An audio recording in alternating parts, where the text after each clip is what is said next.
Glad to see that. Okay. Happy birthday Avneet.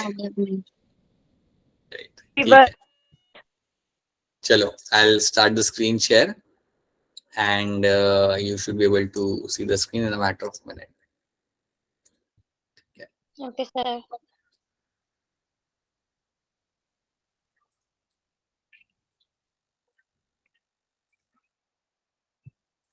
ठीक है, सो आज का जो हमारा टॉपिक हम देख, गुड इवनिंग बेटा, good evening.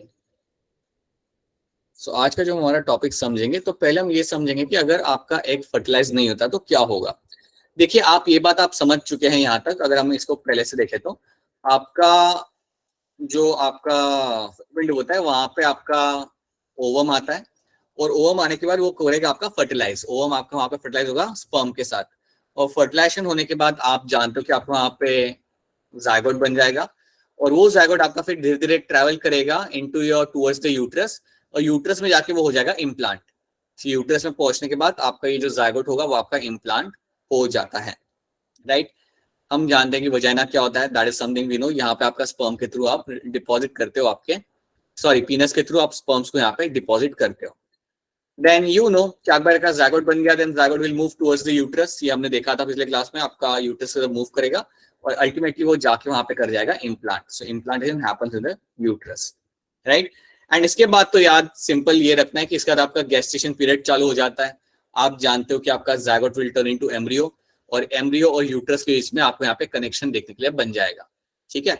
So this is something you know, ये चीज हम पिछले क्लास में देख चुके हैं, और आई एम अज्यूमिंग दैट कि ये चीजें आपको यहाँ पे क्लियर है। यहाँ तक सबको क्लियर है ना ये वाली चीजें? Yes sir. ऑलराइट, ठीक है। Yes sir. ऑलराइट, अब ये सोचिए आप, अज्यूम दैट कि अगर आपका ओवम रिलीज होता है, आपका ओवम रिलीज होता है, लेकिन आपका ओवम अब फर्टिलाइज नहीं हो रहा क्योंकि आपका स्पर्म आपके उस ट्रैक्ट में है ही नहीं। सो वहां से हम स्टोरी को समझते हैं। So what will happen if egg is not fertilised. So assume करते हैं कि आपका ओवम यहाँ पे रिलीज हो जाता है। So let's say your ovum gate released. So let me just divide this into two parts. Okay. So assume that कि ओवम आपका यहाँ पे रिलीज हो चुका है। So ovum has been released. अब एक चीज आप समझिए, एवरी मंथ जो लाइक गर्ल की जो बॉडी होती है, जो फीमेल बॉडी होती है, वो अपने को प्रिपेयर करती है फॉर पॉसिबल इम्प्लांटेशन। ये बात आपने याद रखनी है यहाँ पे, ये टर्म आप यहाँ पे हमेशा याद रखेंगे। सर फिर से बताना एक बार। हाँ, मैं यहाँ पे लिख के देता हूँ, फिर आपको एक्सप्लेन करता हूँ। Every month female body prepare itself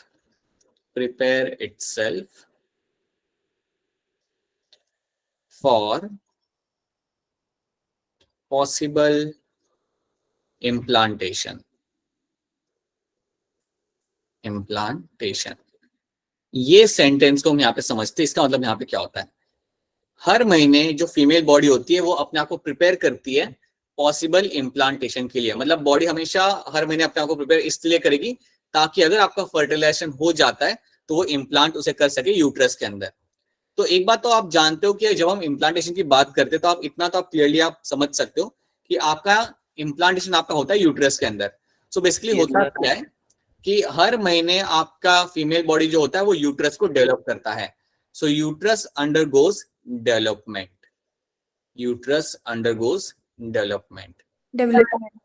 तो अगर हम यहाँ पे डेवलपमेंट की बात करें तो आप यहाँ पे याद रखिएगा कि यहाँ पे डेवलपमेंट स्पेसिफिक किस चीज का हो रहा है।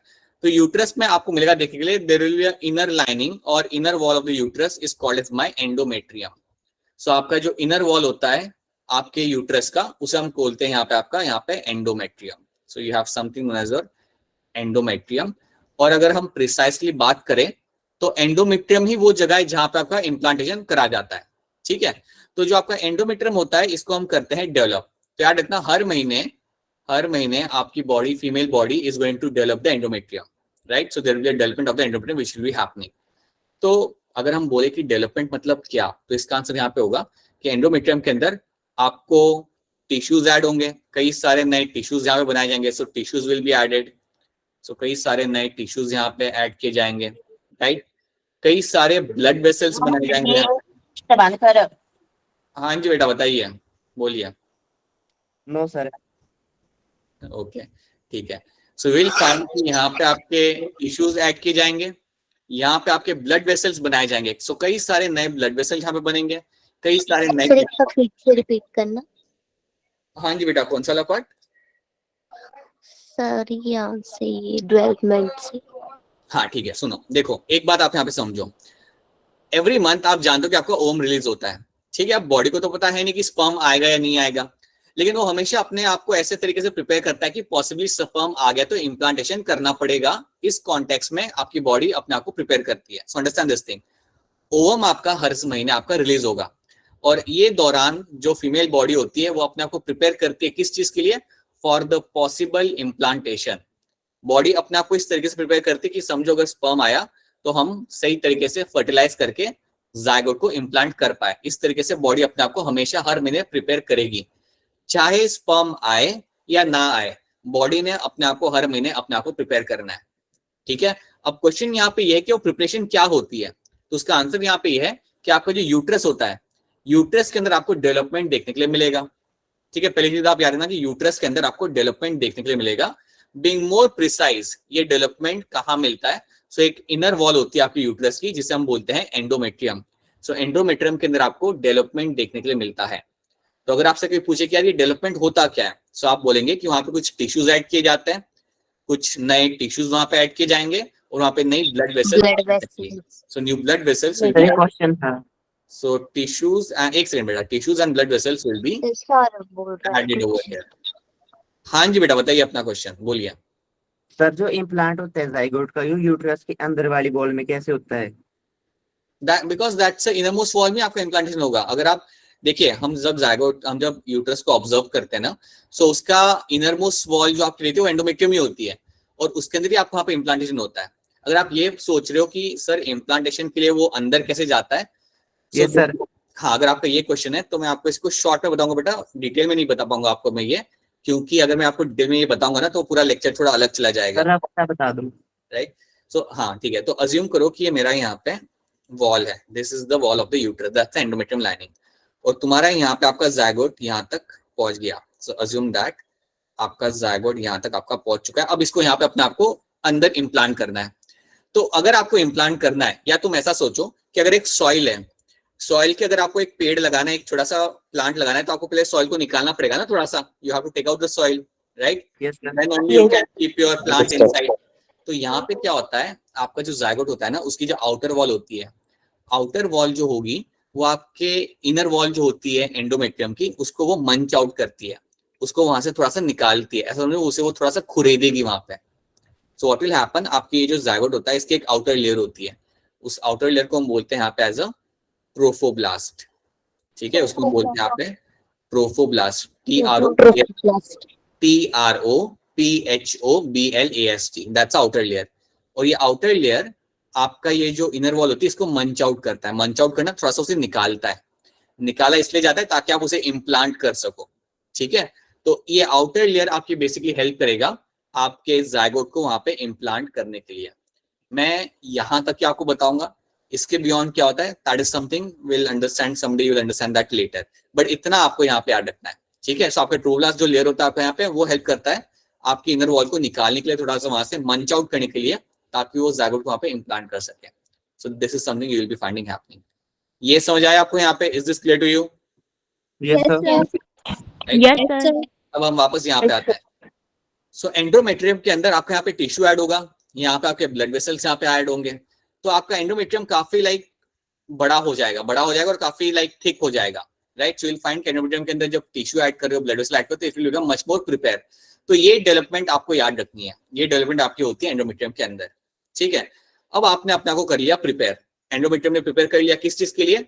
पॉसिबल इम्प्लांटेशन के लिए। वो ये सोच रहा है कि अगर स्पर्म आया, फर्टिलाइजेशन हो गया, तो जायगोट को तो हमें यहाँ पे इम्प्लांट करना है, तो इसलिए आपके एंडोमेट्रियम की लाइनिंग यहाँ पे आपकी डेवलप हो जाती है। सो मैं आपको इसको एक और तरीके से यहाँ पे बताता हूँ। So let me just erase this first of all, trophoblast वाली स्टोरी, एंड अज्यूम दैट कि अगर मैं एंडोमेट्रियम की लाइनिंग है तो इसके अंदर आपको थोड़ा सा डेवलपमेंट आपको मिल जाता है। So assume that you will find extra layer आपको यहाँ पे टिश्यू की आपको यहाँ पे मिल जाती है। So you find extra layer of tissue and blood vessels will be seen over here, ठीक है। सो ये आपका अज्यूम कर लो this is my developed endometrium, this is your developed endometrium, और इसने आपको प्रिपेयर किया है फॉर पॉसिबल इम्प्लांटेशन। तो ये चीज आपकी यहाँ पे रेडी हो गई। अब यहाँ पे क्या होता है, अब आपका क्वेश्चन यहाँ पे ये है कि समझो अगर आपका ओवम आया ही नहीं, सॉरी ओवम नहीं, अगर समझो अगर आपका स्पर्म आया ही नहीं, let's assume sperm does not reach और sperm does not come, right, let's assume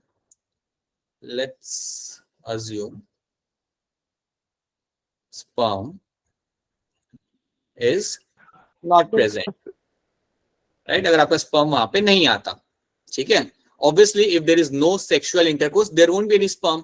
So अगर आपका sperm का absence आपको मिलता है, अगर आपका sperm वहां पे present नहीं है, या अगर आपका sperm absent है वहां पे, then what will happen? अब यहां से आपको बात याद रखनी है, अगर आपका sperm उस पर्टिकुलर मंथ में अगर नहीं आता, then what will happen? आपकी पूरी एंडोमेट्रियम लाइनिंग फ्लश आउट हो जाएगी, या मैं इसको इस तरीके से लिख सकता हूं, my complete endometrium lining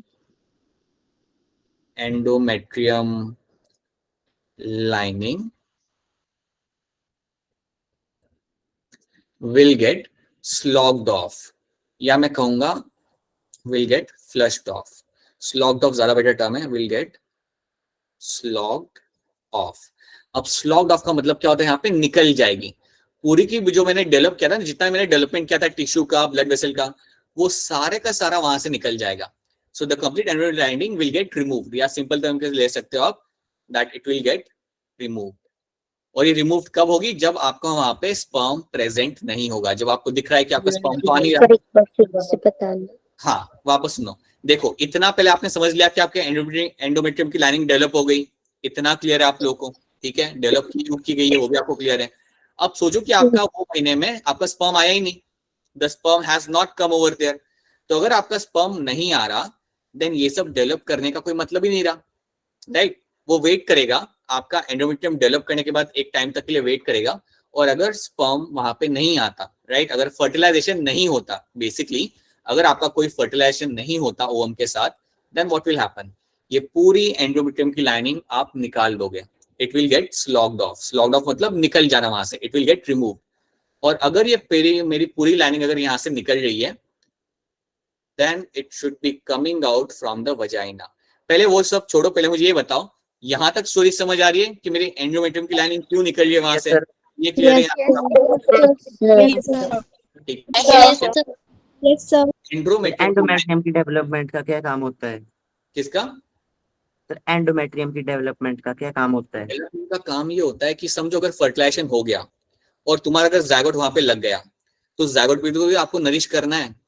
zygote अगर आपका वहां पे लग गया तो जायगोट को भी आपको वहां पे नरिश करना है, उसको एक स्पेस देना है ग्रो करने के लिए। वो काम होता है एंडोमेट्रियम के डेवलपमेंट का। सो आप डेवलपमेंट इसलिए करा रहे हो ताकि आप सक्सेसफुली अच्छे से अपने जायगोट को वहां पे इम्प्लांट कर सको, और एक बार वो सही से वहां पे इम्प्लांट हो गया, देन आप उसे नरिशमेंट की आपको प्रोवाइड करनी है, आपको उसे ग्रो करने के लिए स्पेस देना है, इसलिए आप एंडोमेट्रियम को डेवलप कराते हो, ठीक है। So whole idea to develop endometrium is so that you can provide a better area for implantation, better area in terms of कि एक अच्छा स्पेस मिले उसे, और वहां पे उसे नरिशमेंट भी प्रोवाइड कर सको आप। समझ आया? That is why we develop the endometrium lining. ठीक है। लेकिन अब तो स्पर्म आया नहीं, अब सुनो मेरी बात, स्पर्म आया नहीं तो पूरी एंडोमेट्रियम लाइनिंग को आप यहाँ से निकाल दोगे, और ये जो आपके यहाँ पे निकलेगी endometrium lining, it will come out in a form of blood from vagina. So ये पूरी लाइनिंग आपके यहाँ से निकल जाएगी, आपके ब्लड वेसल टिश्यू सब आपके यहाँ से निकल जाएंगे, and everything will come out in a form of vagina. So everything, right? So you will find there will be, right, endometrium lining, or I would write something, ठीक है, इसको इस तरीके से लिखते हैं हम लोग। So the tissues and blood vessels,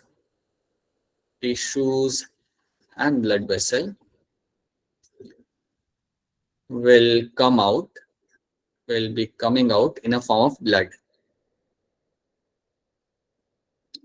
Wait a minute. Will come out in a form of blood. In a form of blood. और ये कहां से बाहर निकलेगा? Through your vagina. And this is known as your menstrual flow. ये जो आपका हुआ, इसको ही हम बोलते हैं यहाँ पे as a menstrual फ्लो, या इसको हम इवन कह सकते हैं as a menstruation. You can also call it as a menstruation.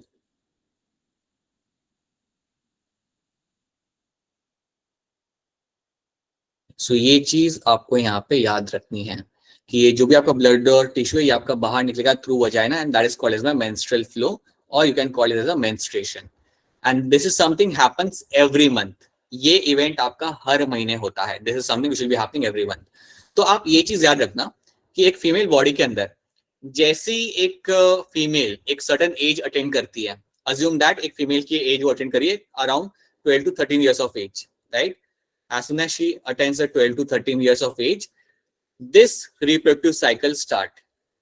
This reproductive cycle आपका चालू होता है. This reproductive cycle starts. ठीक है.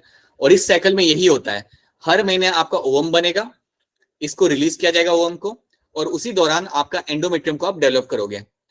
अगर आपका फर्टिलाइजेशन होता है देन तो आप जानते हो क्या होगा. अगर फर्टिलाइजेशन नहीं होता देन व्हाट विल हैपन, जो भी आपने डेवलप किया था सब कुछ बाहर निकल आएगा in a form of blood through the vagina. And this happens every month. And this cycle is also called as my menstrual cycle. इसको हम इवन बोलते हैं as a menstrual cycle, and this cycle is going to be for my, this is a 28 days cycle. हाँ जी बेटा बताइए कौन सा बार रिपीट करना है, अगर रिपीट करना है तो कौन सा बार रिपीट करना है बता दीजिए मुझे. नहीं करना, ठीक है. So this is called as a menstrual cycle. No, This reproductive cycle is a 28 days cycle. ठीक है. और आपको इतना देखो इस साइकिल में काफी चीजें होती हैं, आपको इतना डिटेल में फिलहाल याद नहीं रखना, लेकिन इतना याद रख सकते हो आप यहाँ पे कि जो मेंस्ट्रुअल फ्लो होता है इसमें क्या होता है. दैट फ्लो और menstruation means the blood and tissues coming out from vagina in a form of blood, sorry blood vessels and tissue coming out from vagina in a form of blood. Blood के form में वो बाहर निकलते हैं, and that is called my menstrual flow. और ये जो पूरा मेरा साइकिल है यहाँ पे, इसको मैं बोलूंगा यहाँ पे एज अ मेंस्ट्रुअल साइकिल, जो 28 डेज साइकिल होता है. तो ये चीज आपको याद रखनी है. This is one thing you have to remember. अब बताइए. ब्लड की, हाँ बेटा कौन blood सा पार्ट रिपीट करना है, बता दो मुझे कौन सा पार्ट रिपीट करना है. सर वो ब्लड की फॉर्म में क्यों निकलते हैं? क्योंकि ये सब ब्लड ही था ना. देखो अगर आपका एक टिश्यू बना है यहाँ पे, अगर आपकी बॉडी के अंदर कोई टिश्यू बन रहा है या कोई अगर ब्लड वेसल बन गया है, तो जो बाहर निकलेगा तो ब्लड के फॉर्म में निकलेगा, राइट.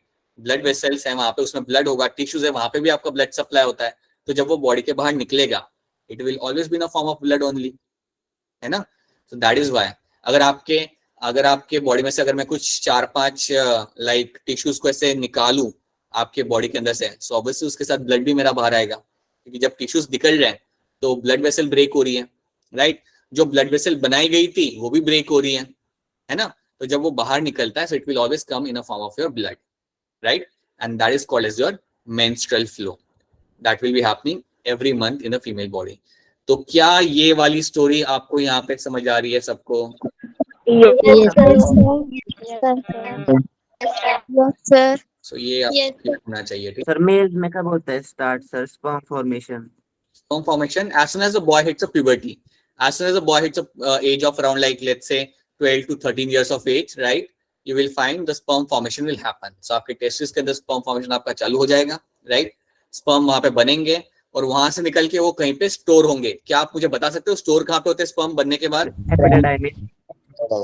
क्या बात है, very good, right, store over there. और अगर आपके स्पर्म यूज नहीं हो रहे देन वहां पे वो डीजेनरेट भी हो जाता है, उनको वहां पे उनको किल कर दिया जाता है और आपके नए स्पर्म बनते रहते हैं, ठीक है. So as soon as a boy hits a puberty you will find the sperm formation will start, और वो आपका कंटिन्यू रहता है लाइक 80-85 इयर्स तक कंटिन्यू रहता है. सो मेल्स आर रिप्रोडक्टिवली एक्टिव काफी लंबे टाइम के लिए, ठीक है. फीमेल्स में वैसा नहीं होता.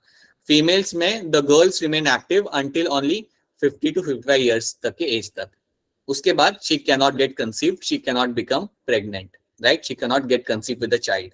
तो ये बात भी याद रखना दैट अ फीमेल का जो रिप्रोडक्टिव साइकिल जो रन होते हैं वो 12 से 13 इयर्स तक चालू हो जाएंगे, बट ये आपके चलेंगे टिल 50 to 55 इयर्स तक, ठीक है. So this cycle can be seen, right, this cycle can be seen till 50 to 55 years, ये एज तक साइकिल आपके रन करते हैं, right, till this cell age in the females, right. Then you will have, उसके बाद cycle run करना बंद हो जाएंगे, and that is called as my menopause. उसको हम बोलते हैं यहाँ पे एज अ मेनोपॉज, जहाँ पे बेसिकली अब फीमेल रिप्रोडक्टिवली एक्टिव नहीं है, और I would say she is no longer fertile, अब वो कंसीव नहीं कर सकती, राइट. बट मेल्स में देखा गया कि मेल्स में they remain active even till the 80 years of age. Okay, that is something you have to know. Okay, so menstrual cycle क्या होता है? It represents the cyclic changes in the reproductive system of the female. ये हम already जानते हैं, अगर आपको वो समझ आ गया तो ये स्टेटमेंट समझने की आपको कोई जरूरत नहीं है.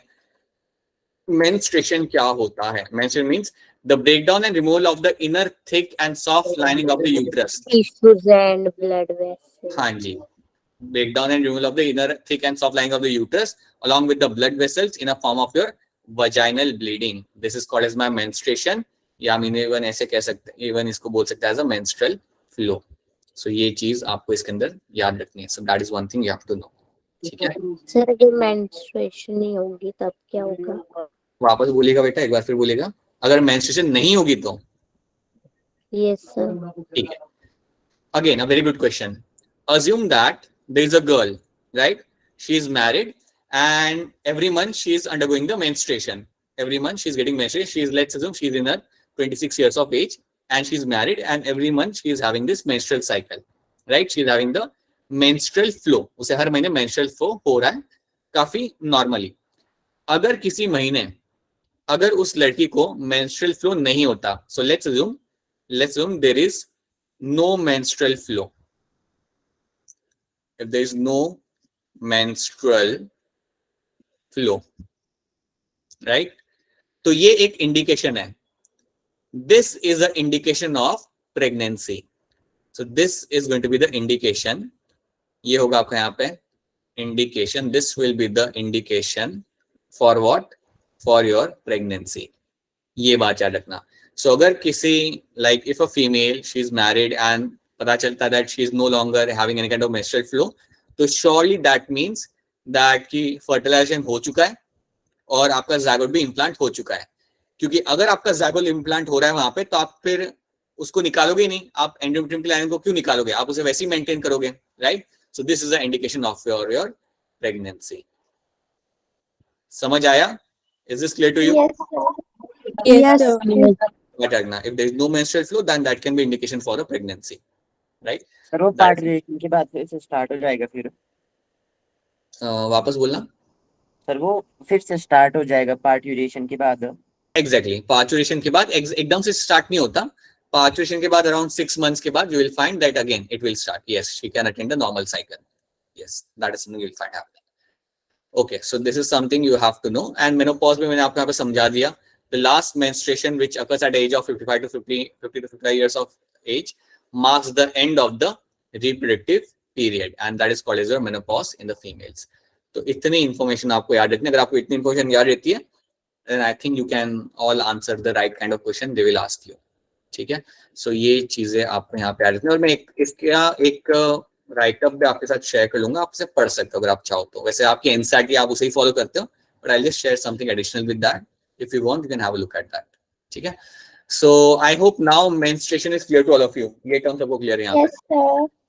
Yes, sir. Yes, sir.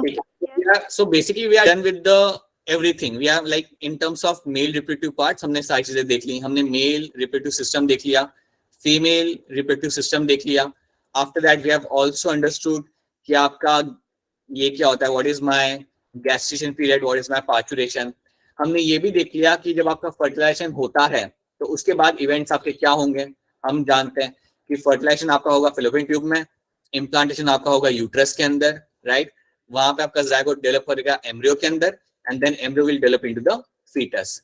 और एक बार इम्प्लांटेशन आपका वहां पे हो गया, उसके बाद आपको एक कनेक्शन बनाना होता है मदर और एम्ब्रियो के बीच में, and that is my placenta.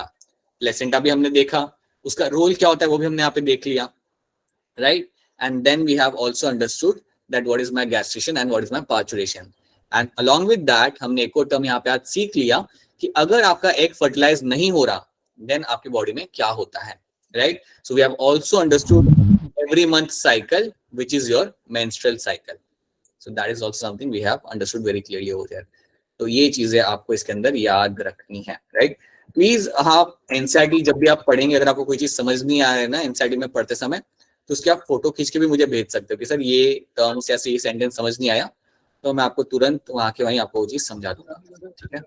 Sir I have a question. हाँ, बोलिए। सर अगर कभी भी मेंस्ट्रुअल नहीं हो तब बोलिए। तब क्या होता? सी देखिए, दो चीज यहाँ पे होती है। See understand one thing very clearly. Generally let's say the girl is married and उसका मेंस्ट्रुअल फ्लो सडनली बीच में बंद हो जाता है, then it's a indication of your pregnancy, right? Assume that अगर मेंस्ट्रुअल फ्लो हो ही नहीं रहा, right? Let's assume that a girl is very young and by natural the menstrual flow is not happening, then उसके कई सारे indications हो सकते हैं। There might be some issues with the ovaries, that is one of the possibility. There might be some issues with the other reproductive structures over there, right? ये बात आपकी हो सकती है वहां पे। सो उसके कई सारे क्लिनिकल रीजंस हो सकते हैं, राइट? अगर अज्यूम करते हैं that a girl is very young and for some reason the menstrual flow is not happening, right? Then they might have to consult to a doctor. Being more precise, उनको एक gynaecologist से consult करना पड़ेगा, क्योंकि कई सारे clinical reasons हो सकते हैं उसके लिए, ठीक है? और वो क्लिनिकल रीजंस एक नहीं होते, बहुत सारे हो सकते हैं, जिसकी वजह से उनका मेंस्ट्रुअल फ्लो रुक चुका है या वो हो नहीं रहा, right? So that is a clinical issue, that is basically a clinical issue, that can be a issue जो हो सकता है रिलेटेड टू द ओवरीज या related to the hormones which are not getting secreted for some reason, क्योंकि hormone का secretion भी यहाँ पे बड़ा जरूरी होता है मेंस्ट्रुअल फ्लो करने के लिए। तो ये सब, ये जो रीजंस होते हैं, ये आपको कौन बता पाएगा? ये आपको डॉक्टर ही एग्जैक्टली बता पाएगा, ठीक है? बट यस, जो आपने मुझे बोला, ये चीज पॉसिबली हो सकती है। कई बार कुछ क्लिनिकल रीजंस हो सकते हैं जिसकी वजह से कई बार मेंस्ट्रुअल फ्लो नहीं होता, right? It's not that common, but ये हो सकता है, ठीक है? तो ये चीज आपको इस डॉक्टर के पास जाके आपको लाइक क्लिनिकल डायग्नोसिस के बाद ही आपको ये पता करी जा सकती है कि उसका रीजन क्या है, right? This should be clear to you. Sir, I have a question. बताइए बेटा। Yes, sir. Sir, अगर menstrual cycle 28 days से पहले होगा तो क्या होगा? इट डज हैपन कि कई बार ये आपका जो मेंस्ट्रुअल फ्लो होता है, ये पूरा 20 डेज का साइकिल फॉलो नहीं करता। कई बार थोड़ा अर्ली हो जाता है, थोड़ा सा लेट होता है, जनरली लेट से ज्यादा अर्ली हो जाता है, तो उससे ज्यादा कोई डिफरेंस क्रिएट नहीं होता। It doesn't create large amount of difference, ठीक है? So if at all it happens slightly earlier, या सो हम उसे बोलते हैं इररेगुलर मेंस्ट्रुअल फ्लो। कई बार हो सकता है you can have a irregular menstrual flow, that is not a very concern वाली चीज। It doesn't affect the body very much, ठीक है? So it doesn't have a very big impact on the body, Yes, sir.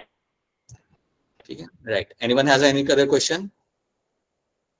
Yes बताइए बेटा, जिनका question है बताइए, जल्दी बताइए, बोलिए, आगे बढ़ना है। हर मैच टाइट होता है जो वो रोक वैशाली चैट बॉक्स में लिख दो। हाँ, चैट बॉक्स में लिख दो, बहुत बढ़िया, क्योंकि कुछ सुनाई नहीं दिया ना मेरे को दिया ना आपके फ्रेंड्स को दिया वहां पे। Please write in the chat box, I can have a look at that, ठीक है?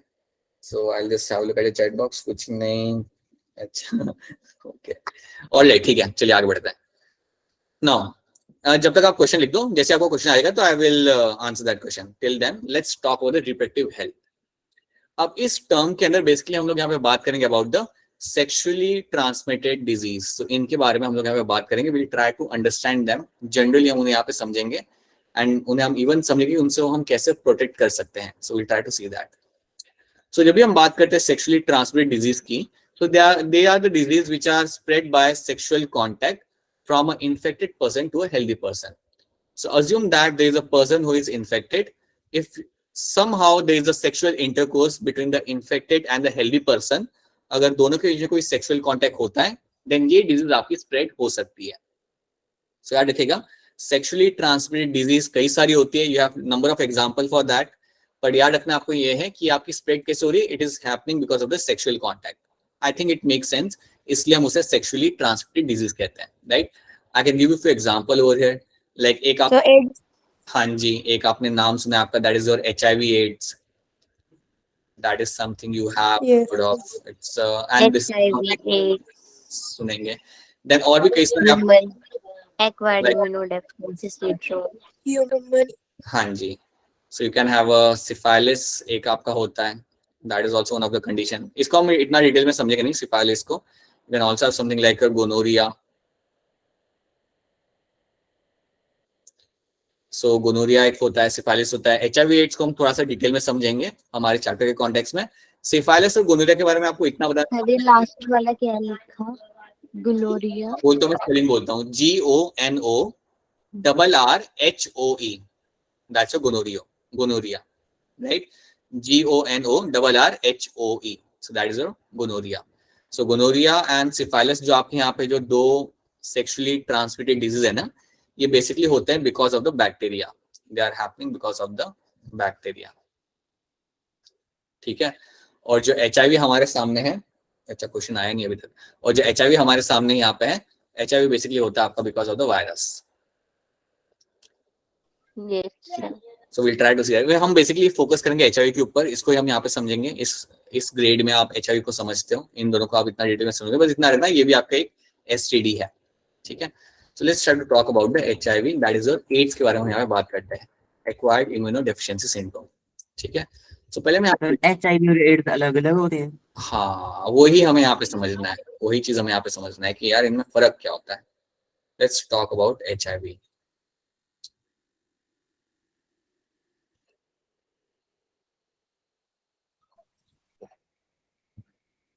वायरस. Deficiency virus.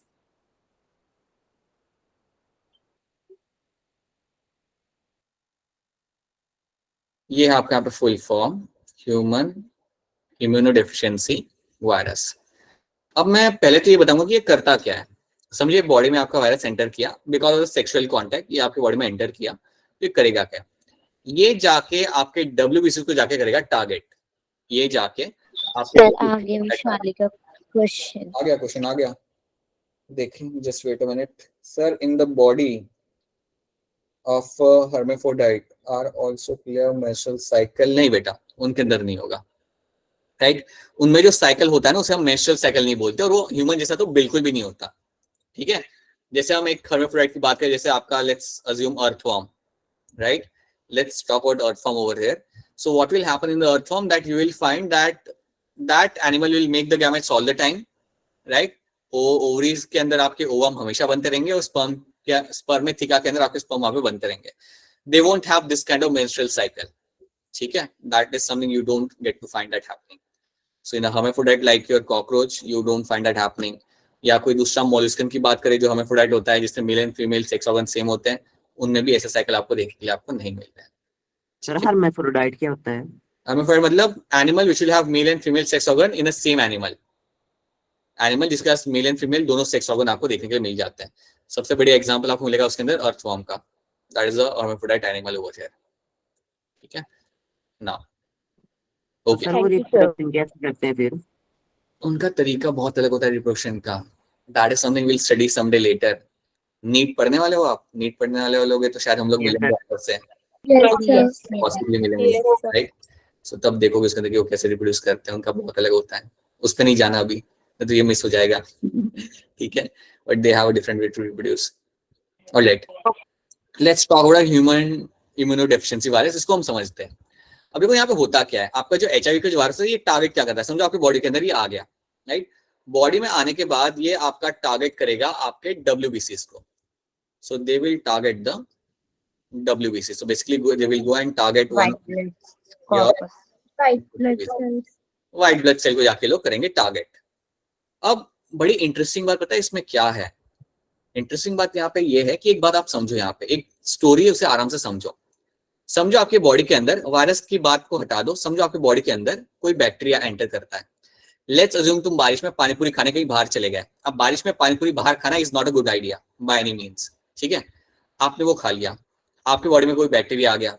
अब जैसे आपके बॉडी में बैक्टीरिया आएगा, आपको बुखार आएगा, आप बीमार हो गए, तो वो टाइम पे क्या होता है, आपके WBC उसे बैक्टीरिया को देखेंगे. So what will happen, there are some WBCs जिनका काम होता है कि जैसे उन्होंने बैक्टीरिया को देखा कि अरे ये तो कोई बाहर से आया है, so they will raise the alarm. कुछ आपके स्पेसिफिक WBC होते हैं जिनका काम ये होता है कि जैसे ही उन्होंने किसी बाहर के फॉरेन बॉडी को देखा, वो अलार्म रेज करते हैं. अलार्म रेज करना मतलब क्या करना, बाकी के WBC को बताना कि यार बाहर से कोई अंदर आ चुका है. बाहर से कोई तो भी फॉरेन बॉडी अंदर आ चुकी है, और जैसे ही वो लोग अलार्म रेस करते हैं उसके बाद आपके बॉडी के अंदर WBC का नंबर बढ़ना चालू करेगा। अगर 5,000 है तो 10,000, 15,000 कम टाइम के अंदर आपके WBC आपके हो जाएंगे, और ये WBC अब उस बैक्टीरिया को ढूंढना चालू करेंगे और उसे जाके खत्म कर देंगे। That is a very simple way of telling you how your immune system works. अगर कोई बाहर से फॉरेन बॉडी आ रही है तो आपके कुछ WBC उस फॉरेन बॉडी को देखते हैं और अलार्म रेस करते हैं। ऐसा समझो कि वो जाके देख रहे और चिल्ला रहे कि अरे ये कौन आ गया बाहर से, सब लोग रेडी हो जाओ, और सब लोग रेडी होकर दौड़ के आते हैं और वो टाइम पे आके उस बैक्टीरिया को खत्म करते हैं। इतनी स्टोरी तुम्हें समझ आ रही है? इतनी स्टोरी समझ आ रही है तुम्हें? Yes, sir. So that is how your immune system works. इसलिए कभी नोटिस करना तुम्हें इम्यून रिस्पॉन्स देने में थोड़ा टाइम लगता है, राइट? देखो तुम्हें अगर कोई डिजीज, तुम्हें समझो टाइफाइड हो गया, तो टाइफाइड होने के बाद तुम्हारी बॉडी एकदम से एक दिन में रिकवर नहीं होती, कुछ 7-8 दिन लगते रिकवर होने के लिए। सर 2 हफ्ते लग जाते हैं। हाँ, लगभग 2 हफ्ते लग जाते हैं, मतलब अच्छे से एनर्जी गेन करने के लिए। लेकिन उन 2 हफ्तों के अंदर आपकी बॉडी आपके इम्यून सेल्स का नंबर बढ़ाती है, आपके WBC का नंबर बढ़ाती है, बैक्टीरिया को ढूंढती है, ढूंढ के पकड़ के उन्हें खत्म करती है, right? So that is how your immune system works. So it takes some time, number बढ़ाती है and it will kill all those bacterias over there, right? अब वो जो सेल होता है ना, वो जो इम्यून सेल होता है, वो जो WBC होता है जो अलार्म रेस करता है, उसका नाम होता है T हेल्पर सेल। तो आपके WBC में बहुत सारे टाइप्स होते हैं, हमें टाइप्स नहीं समझने, बट एक नाम याद रखना। आपके WBC में एक नाम आप याद रख सकते हो यहाँ पे, और वो नाम है आपका यहाँ पे T हेल्पर सेल्स। मैं सिर्फ TH लिख रहा हूँ यहाँ पे, call him as the T helper cells. अब ये T हेल्पर सेल होते हैं, इनका काम होता है अलार्म रेस करना। They are the one who will raise the alarm. ये लोग जाके बेसिकली सबको बोलते हैं कि यार बाहर से कोई आ गया है, अपना नंबर बढ़ाओ और उसे जाके खत्म करो, ठीक है? तो तुम्हें इसका रोल तो पता हो गया होगा अभी तक कि इसका काम क्या होता है। They are very important. They are basically going to tell everyone by releasing some chemicals that you have to increase your number. They will go and tell all the WBC to increase the number so that they can kill the foreign body, right? अब तुम्हारा क्या करेगा यहाँ पे? HIV बड़ा like sir एक question था। हाँ, एक सेकंड मैं अपना पार्ट, चलो आप अपना क्वेश्चन पूछ लो, बताओ। सर अगर इन केस जो है वो बैक्टीरिया उससे ज्यादा पावरफुल है तब भी वो उससे फाइट करते रहेंगे? यस, आपका इम्यून सिस्टम हमेशा रिस्पॉन्स देता ही रहेगा। और समझो ऐसा हो सकता है कि समझो बहुत यंग बच्चा है, राइट? तो उनका इम्यून सिस्टम इतना स्ट्रांग नहीं होता। समझो 4-5 साल का लड़का है तो उसका इम्यून सिस्टम इतना स्ट्रांग नहीं होता, तो वो टाइम पे क्या होता है, वो टाइम पे हम लोग सपोर्ट करते हैं इम्यून सिस्टम को बाय गिविंग सम मेडिसिन। सो जब आप डॉक्टर के पास जाते हो तो इसलिए आप क्या करोगे, you are taking some support from the doctor so that वो मेडिसिन एक तो बैक्टीरिया के लोड को कम करने में मदद करता है और आपके इम्यून सिस्टम को भी बूस्ट करने में वो आपको हेल्प करेगा, right? So in that case you take a support. हाँ, ऐसा हुआ कि अगर बच्चा छोटा है, सुनो तो सही, समझो आपका बच्चा छोटा है, बैक्टीरिया का इन्फेक्शन आपको हो गया और शायद समझो उसे कोई भी मेडिकल सपोर्ट नहीं मिला, देन कई बार ये फेटल हो सकता है। Sometimes it can become fatal and the person can skip to death, that can happen. तुम ये बात सोचना कभी या कभी नोटिस करना कि पुराने टाइम पे, आज से लगभग लेट्स से 70 साल पहले, 80 साल पहले, 80 इयर्स बैक, लाइफ स्पैन इतना होता ही नहीं था ह्यूमंस का लाइफ स्पैन इतना होता नहीं था। तो काफी सारी डेथ तो अर्ली एज पे ही हो जाती थी, right? In the very early age like people used to die because of this bacterial and viral infection. लेकिन अब नहीं होता because we have the medical support, we have the advancement in this field of medicine, that's why we are able to survive to a longer age, ठीक है? हाँ बेटा बताइए, किसी का कोई और क्वेश्चन है? कोई कुछ और पूछ रहा था शायद से? सर सौरभ भी पूछ रहा था कुछ। अरे बोलो, क्या पूछ रहे थे आप, बताओ। मैं सक्षम पूछ रहा था। हाँ पूछो, सक्षम जो भी है, लाइक अमित जो भी है, बताइए क्या क्वेश्चन है आपका। ऑलराइट, ठीक है, जब आएगा क्वेश्चन तो बता देना, ठीक है? सो इतना याद रखना कि HIV आपका यहाँ पे वायरस है, ये आपकी बॉडी में एंटर कर गया, ठीक है? अब जैसे ही आपकी बॉडी में एंटर कर जाएगा, सो क्या होगा, it will go and target your T helper cell directly. तो ये करता क्या है, T हेल्पर सेल को जाके ही मारना चालू करता है। अब सोचो अगर ये T हेल्पर सेल को ही खत्म कर देगा तो वो जो सेल्स थे जिनका अलार्म रेस करने का काम था वो तो खत्म हो गए। समझो इस बात को, what is happening in your body, HIV will enter, will start killing the T helper cell. और होता क्या है, टाइम के साथ साथ आपके जो इम्यून सेल्स थे, आपके T हेल्पर सेल के, उनका नंबर कम होता जाएगा। और क्योंकि उनका कम नंबर होता जाता है, सो व्हाट विल हैपन, आपका बॉडी का इम्यून सिस्टम हो जाता है weak, you will have a weak immune system. और इसलिए हम टर्म यहाँ पे यूज करते हैं इम्यूनो डेफिशिएंसी। कुछ महीनों में, कुछ सालों में what will happen, you will have a compromised immune system. जो सबसे बढ़िया टर्म हम यहाँ पे यूज करेंगे, that is my compromised immune system. Compromised immune system. System. जब ये टर्म आपके सामने आएगा, ये बेसिकली बहुत ही लाइक अच्छा टर्म है। कॉम्प्रोमाइज इम्यून सिस्टम का मतलब होता है कि आपका इम्यून सिस्टम हो गया यहाँ पे weak. That means you have now a weak, I will just write IS over there, immune system. ठीक है, तो ये आपको यहाँ पे देखने के लिए मिलेगा। क्यों देखने को मिलेगा? क्योंकि आपके HIV वायरस ने ये कर दिया। HIV वायरस अंदर जाके आप ये बोल सकते हो सिंपल तरीके से कि आपके WBC का नंबर ये कम करेगा, राइट। अगर आपको याद रख सकते हो तो और भी अच्छी बात है कि वो जाके स्पेसिफिकली T हेल्पर सेल को जाके खत्म करना चालू करेगा। अगर T हेल्पर सेल कम हो गए तो कोई अलार्म ही रेज नहीं होता और आपका इम्यून सिस्टम हो जाता है यहाँ पे वीक। क्या इतनी स्टोरी तुम्हें यहाँ पे समझ आ रही है? Is this story clear to you यहाँ तक सबको?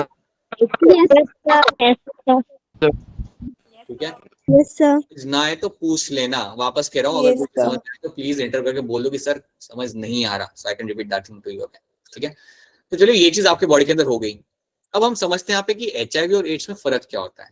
अब एक बात आप समझो, अगर किसी के बॉडी के अंदर HIV वायरस आता है ना, तो आपको सिम्टम्स कई सारे महीनों तक, सालों तक शायद आपको दिखे भी ना।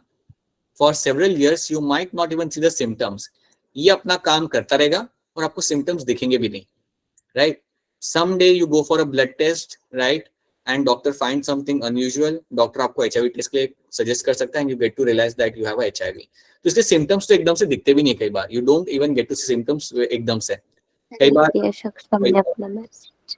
हाँ जी बेटा, किसी ने क्वेश्चन पूछा? हाँ सर सबसे हमने क्वेश्चन अपलोड कर दिया अपना। Sir is meditation Meditation is good to improve immune system energy.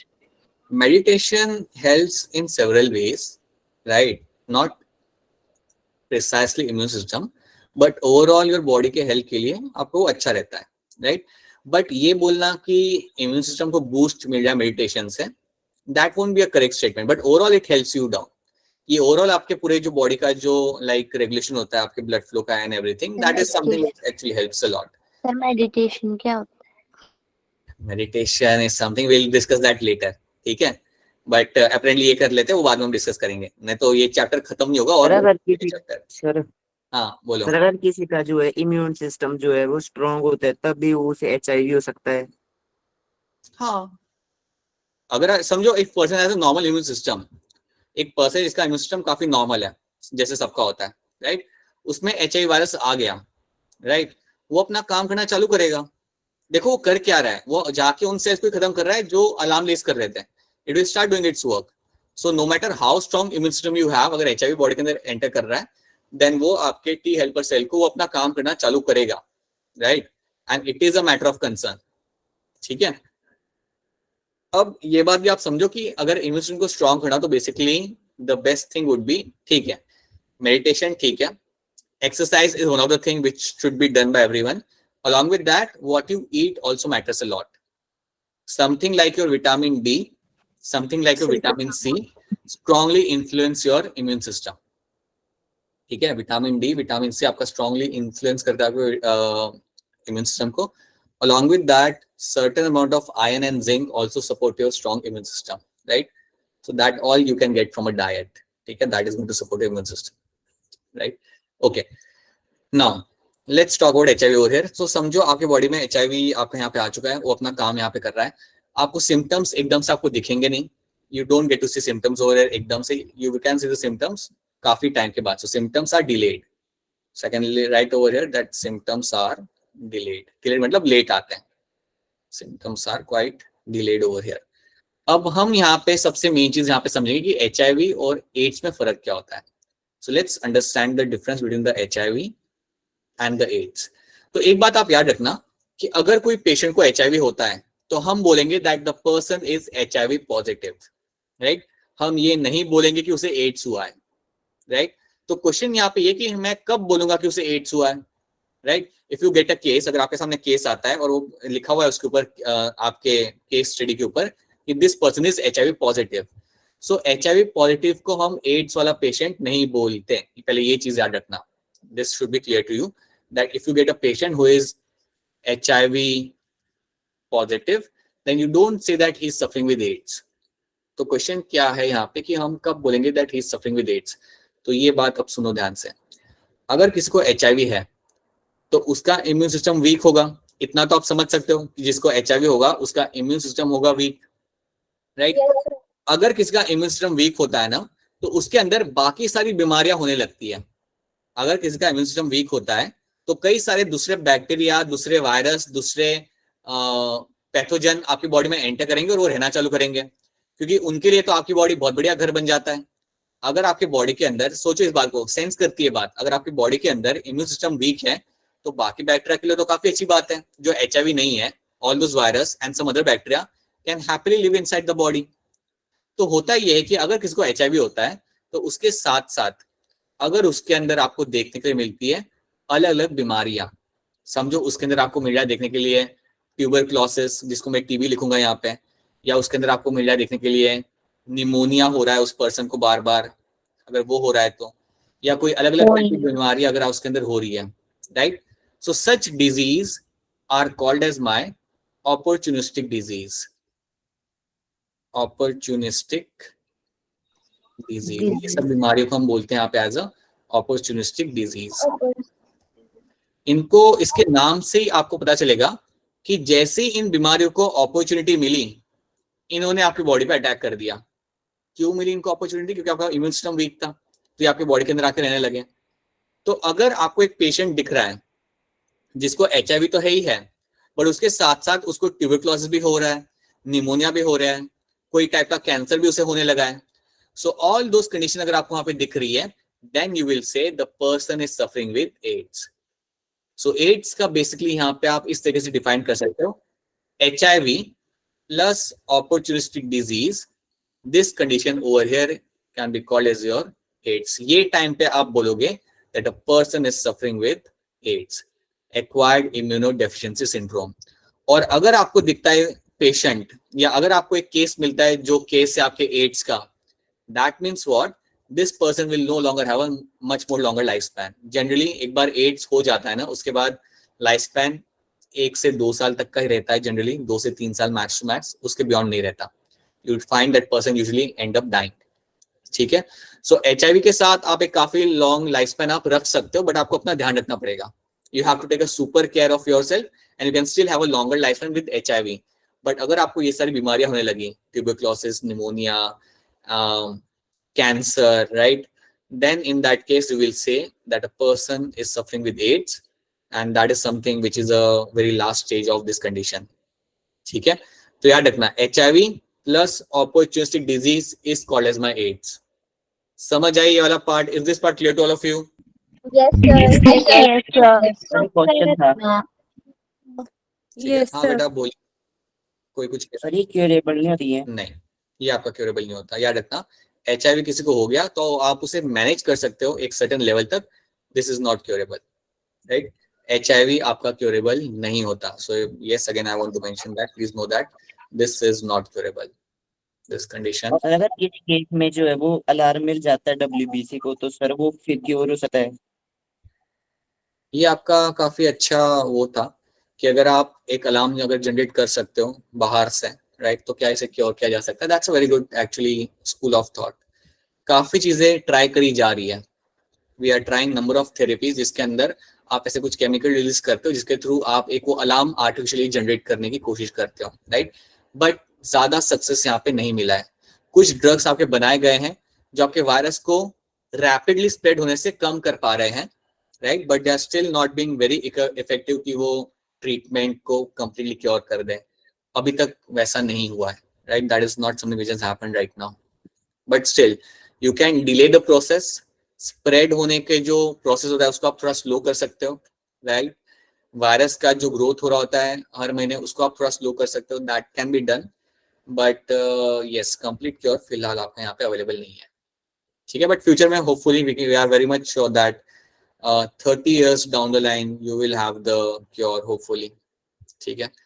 आप लोगों पे भी डिपेंड करता है ये सब, राइट? ऐसा लग रहा है गिटार बजा रहा है कोई, कुछ पता नहीं चल रहा है, you have to write it down.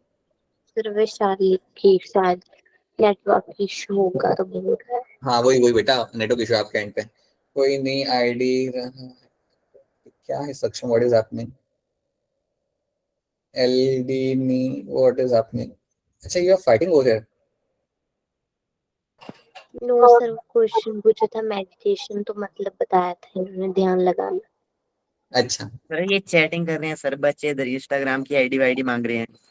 नहीं, अगली बार से आपका फिर चैट बंद कर दूंगा मैं, ठीक है, करना ही है मैंने अगली बार से बंद, राइट। वी डोंट वांट सी महीने में लाइक वीक में एक बार ही आपका क्लास होता है, please make sure you attend this with the very much या विद ऑल योर अटेंशन, या if you want to all those kind of meditation लगा के पढ़ रहे हैं, राइट, ध्यान लगा के पढ़ रहे हैं। ठीक है। So alright, okay, first of all पहले ये बताओ कि क्या एचआईवी यहाँ पे क्लियर है आप सबको, एचआईवी रेट्स के बीच डिफरेंस यहाँ पे क्लियर है, is this clear to all of you? Yes, sir. Yes sir. Yes. Yes, sir. Please remember what is your HIV and what is your AIDS. AIDS और HIV same नहीं होता. Sorry HIV हुआ है, then you will say it's HIV positive, right?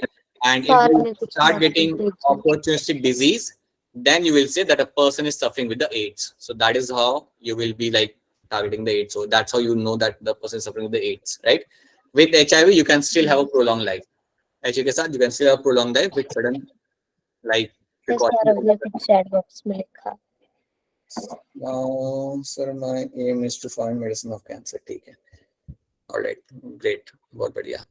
Okay, now let's try to understand एक दो यहाँ पे चीज सीखे थे because it's already time over here. Then I can take your questions, right? Once we are done with the lecture, then I can actually spend next 5-4 minutes to take your questions. So just wait a minute, right? So first of all, यहाँ पे हम समझते हैं कि HIV होता किस तरीके से.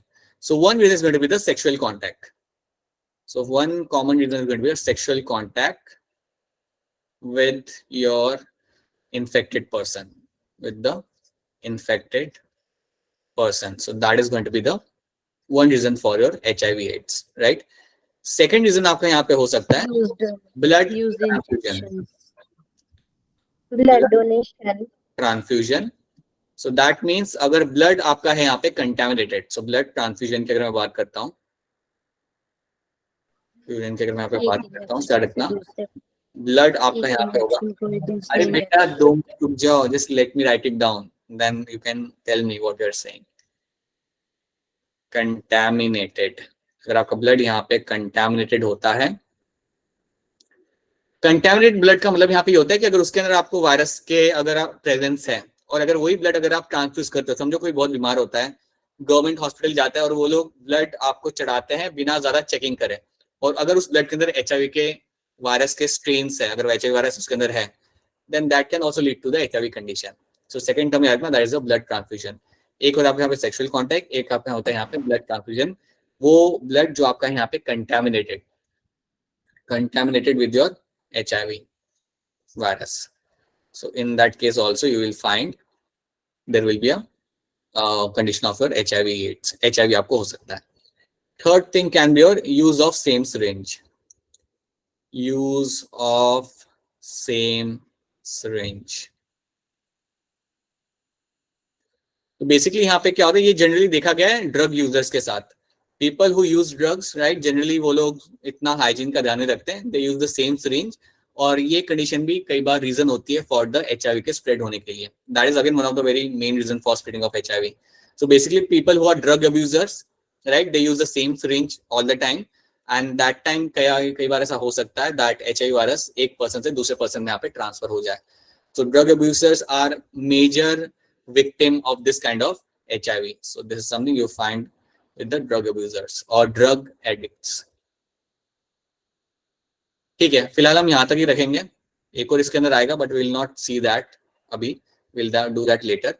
आपको ये पहले 3 टर्म्स याद रखने हैं. एक sexual contact with infected person, blood transfusion अगर आपका हो रहा है, so if you have a contaminated blood तो उसके थ्रू आपका एचआईवी स्प्रेड कर सकता है. And use of a same syringe, अगर एक सेम स्ट्रेंज अगर मल्टीपल टाइम्स यूज की जा रही है, जो जनरली एक ड्रग एडिक्ट करता है, तो वो टाइम पे भी आपका एचआईवी स्प्रेड हो सकता है अगर वो कंटैमिनेटेड है तो.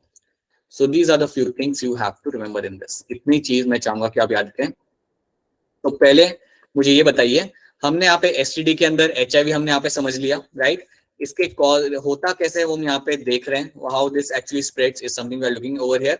HIV exactly क्या होता है, that is something we have seen, and along with that we have understood what is your menstrual cycle, right? What is your menstrual female cycle, that is something we have understood, and we have also understood what is the outcome, क्या होता है अगर आपका egg fertilize नहीं होता तो, what are the events happening inside the body अगर आपका egg fertilize यहाँ पे नहीं हो रहा तो क्या ये तीन चीजें आपको यहाँ तक समझाई जो गई है? Yes, sir. Yes, sir. Yes, Sir. So that Yes, is the sir. important part. ये सब अगर आपको clear है, then everything is fine. So we'll keep it up to here only. Now you can ask all your questions if you have any kind of question you want to ask. Right, just wait a minute. Just wait a minute first of all.